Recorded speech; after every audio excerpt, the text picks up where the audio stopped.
We are Team 7 from Section A and we have selected Nissan as an organization for our turnaround story. Whenever we talk about high-end cars, there are some cars of Nissan that gets featured. So let's see what is there.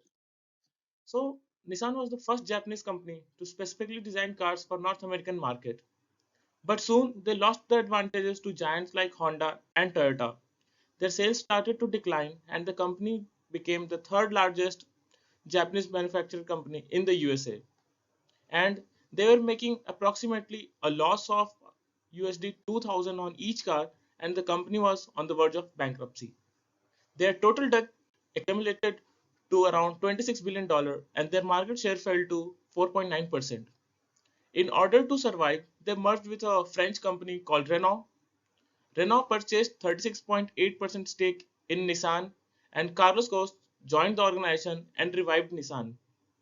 Mark Prady, one of the key figures in this case, remembers it as a near-death experiences, but after the turnaround, the company received various awards and allocates for its great work and serve as a brilliant example for a turnaround story for any organizational change. Now, my team will take you over the nitty-gritties of the change.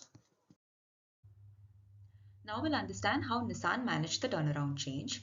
A turnaround change refers to a significant transformation in the direction and performance of a struggling or a failing organization. It typically involves comprehensive and strategic decisions to ensure the long-term viability of the organization. Now we'll look into some of the key focus areas of Nissan's turnaround change. The first one was the strategic alliance with Renault. So this involved Renault purchasing a significant stake in Nissan, which led to a partnership that allowed both the companies to benefit from shared resources, technologies, and the market presence. The second one being clear leadership and communication. Carlos' leadership style communicated a sense of urgency among the stakeholders about the critical need for change. So his clear communication also helped align the organization towards the common goals.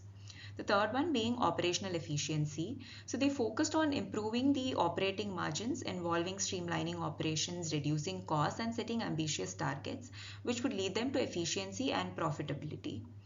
The fourth one being brand repositioning and innovation. So Nissan underwent a significant brand makeover. The company shifted its focus from being a car for everyone to identifying specific customer segments and their unmet needs. So the innovation also started focusing on this shift. The final one, cultural and organizational changes.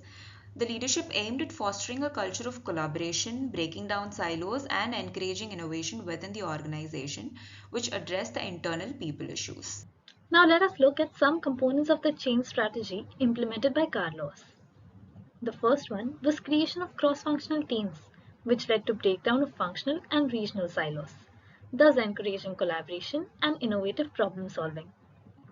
Next, he addressed the blame culture, redefining roles and responsibilities and eliminating redundant positions. This led to organizational clarity and accountability. Carlos emphasized transparency, requiring thorough verification of information. He set an example by committing to resign if the outlined objectives were not achieved, building trust and credibility amongst his employees. Finally, this helped Nissan move towards a globally integrated organization, breaking down barriers between regional units. This reflects the importance of global thinking in change management.